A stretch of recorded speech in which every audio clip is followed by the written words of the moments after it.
Hello, everyone. Thanks for tuning in this afternoon for our first ever Niles Voice of Business episode. This live stream will feature interviews with local business owners and professionals to provide resources and insights for the businesses of Niles. Today, Village of Niles Economic Development Director John Melaniphy is joining us. John, firstly, I'd like to thank you for always being a resource for the Niles Chamber of Commerce. We appreciate the time that you take to list to each of our businesses. And I'd also like to thank the Village of Niles for all that it's doing for the community, all safe and informed. John, can you tell us a little bit about yourself that someone may not know about yet? Absolutely. Thank you, Chase, for inviting me to be your guest today to talk about business issues in Niles. I've been involved in urban and suburban development for over 35 years as a consultant, a developer, an economic development professional. And I've spent most of my career involved with malls and shopping centers, including Mall of America, Northbrook Court, Hawthorne Center, Easton Town Center, and even the Motorola campus out in Schaumburg. I've directed over $300 million in new development projects in Wheeling, including the new Wheeling Town Center, Northgate Crossing, and Uptown 500.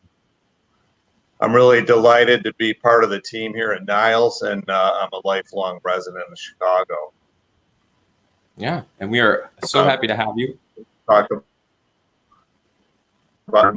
Delighted to be here to provide some guidance to our businesses. Yeah. We're going to be chatting with John today just in terms of kind of some things and resources that we can be providing to businesses, as well as to hear insights that John has been getting from the businesses. John, I know you've had countless conversations with business owners. What are a few things that you're hearing? Well, the Village of Niles has been working around the clock to assist our residents, businesses, and our manufacturers, and our restaurants, which have been really hit hard by this crisis. Retailers, many of which have closed, they're non-essential businesses. We've asked our residents to support the Niles restaurants and the businesses by purchasing carry-out meals and gift cards for their families, and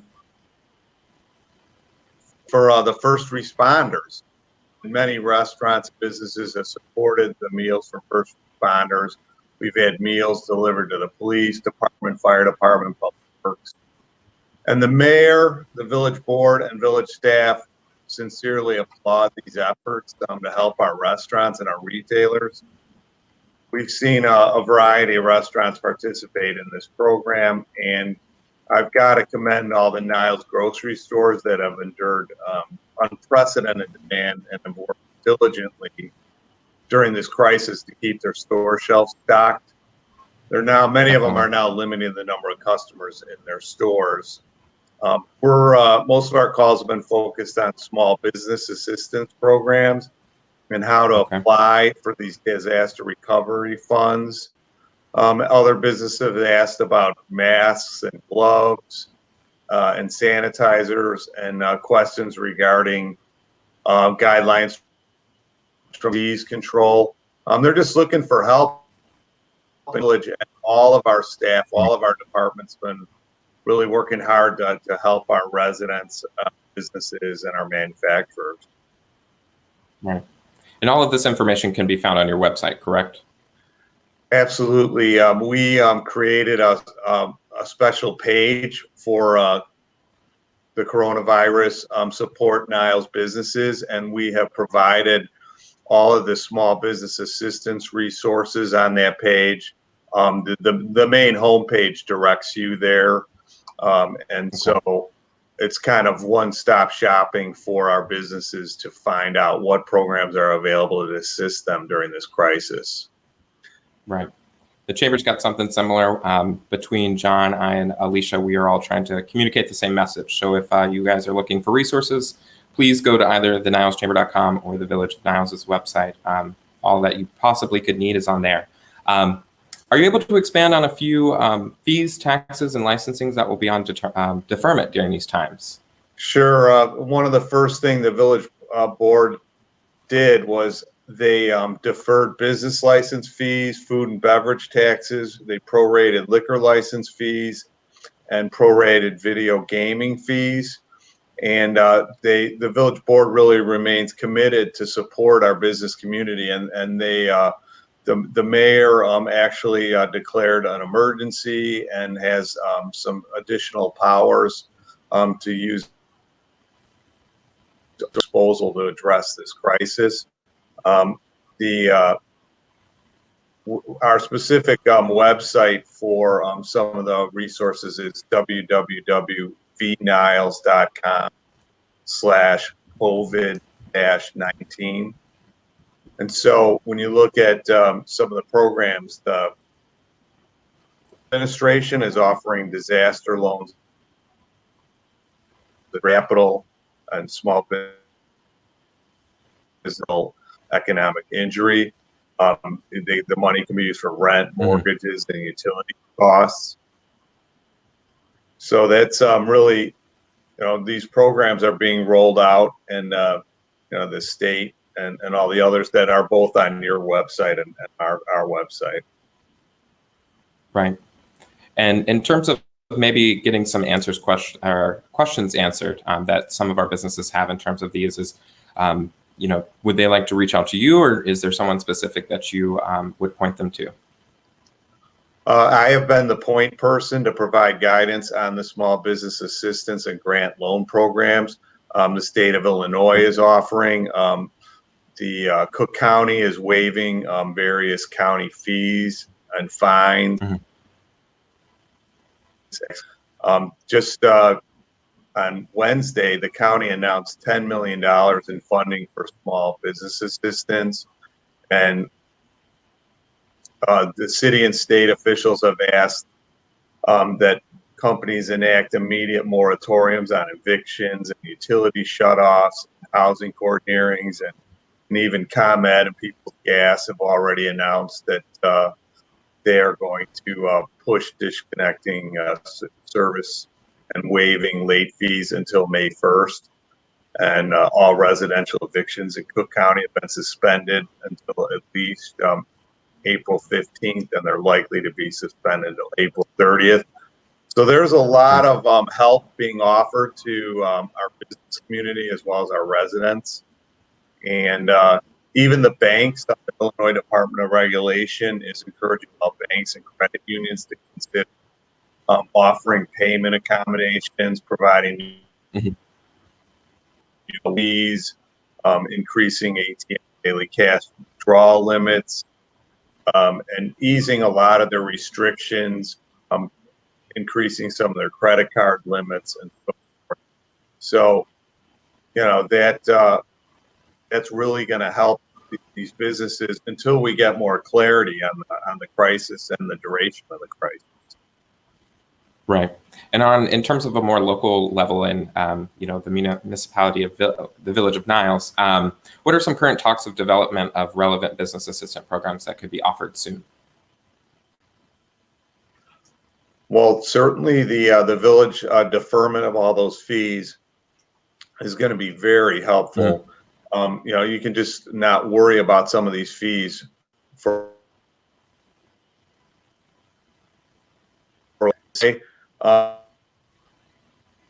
applied for the grants. They could get anywhere from $1,000 and $25,000 per establishment.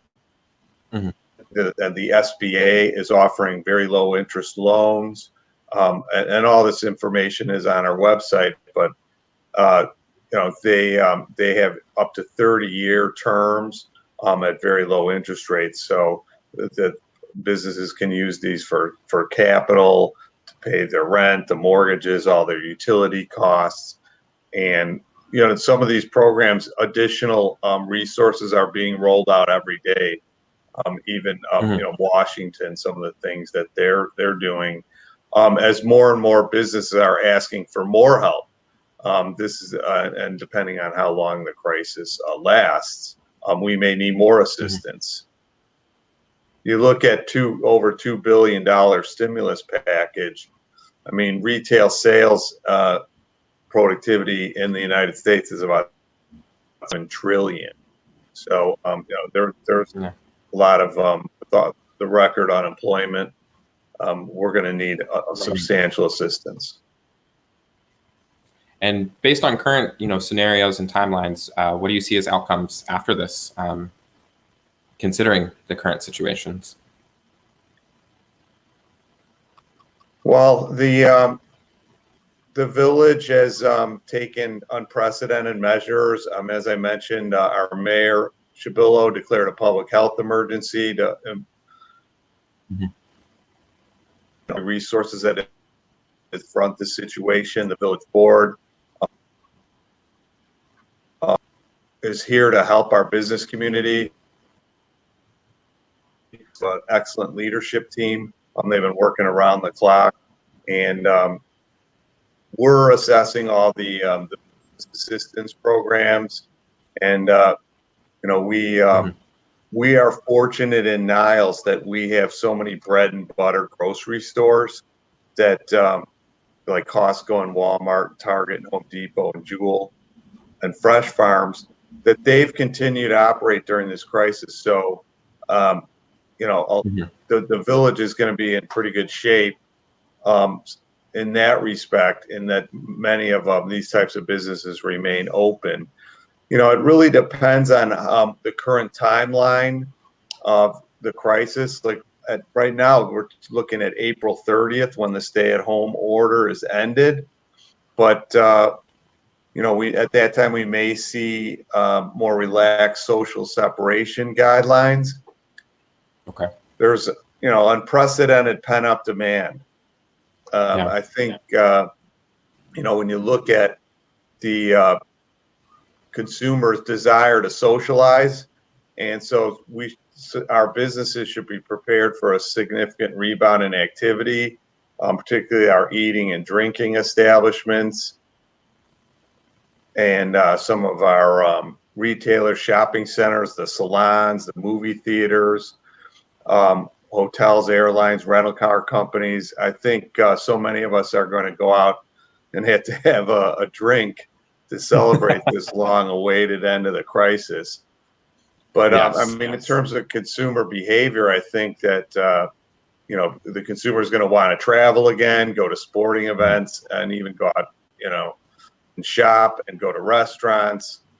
But yeah, I don't know if you heard Bill Gates speak yesterday, but he pretty much No. intimated that it's naive to think that government can wave a magic wand and the economy's going to be anything like it was before the crisis. We can just Mhm. only hope that a vaccine or some treatment can, that these a lot of things, demand's going to snap back pretty quickly though, and I'm optimistic. Some of the dentists, healthcare, barbershops, or are going to come back pretty quickly. Right. And I know you mentioned, limited exposure in terms of social distancing. Yeah, we don't assume that people are going to want to go back into a crowd of 300. But what advice would you offer to some local businesses in terms of being prepared for some of those limited exposures? Well, we have been providing some guidelines to our businesses, our stores, and the essential business, home improvement and hardware stores that have had customers in and out of their stores all along, but they're practicing social Hmm. distancing. They've put up partitions at their cash registers and marked their floors with distances of 6 feet apart so that when consumers are lining up at the checkout lines, that there's enough social separation. Um, you know, even starts to wind down, there's still going to be measures that are taken after the stay-at-home order is rescinded, just to be on the safe side. We're all in this together, and I think the more we can have our businesses participate in the social distancing requirements, the better we're going to be, and flatten the curve. And because it seems like there could be some lingering aspects of this crisis. Definitely. Yeah, we don't expect for it to just go away as much as we would like it to. Well, great. Yeah, To round us off. the good news is they're hoping that schools are going to open in the Mhm. fall, and that they were going to be able to get back to some sporting I know that one last shout out to our first responders, all our healthcare workers. I mean, they're working day and night to They are. tackle this crisis and to come up with a vaccine to treat it. Definitely. Pray for all the people that are sick, and hope our businesses will prevail during these tough staying times. safe and well. Yeah, I had spoke with the representative from District 63 yesterday, and schools are responding well to going remotely, which has been really well, and able to provide support for the students that are at home and continuing that education, which is super important.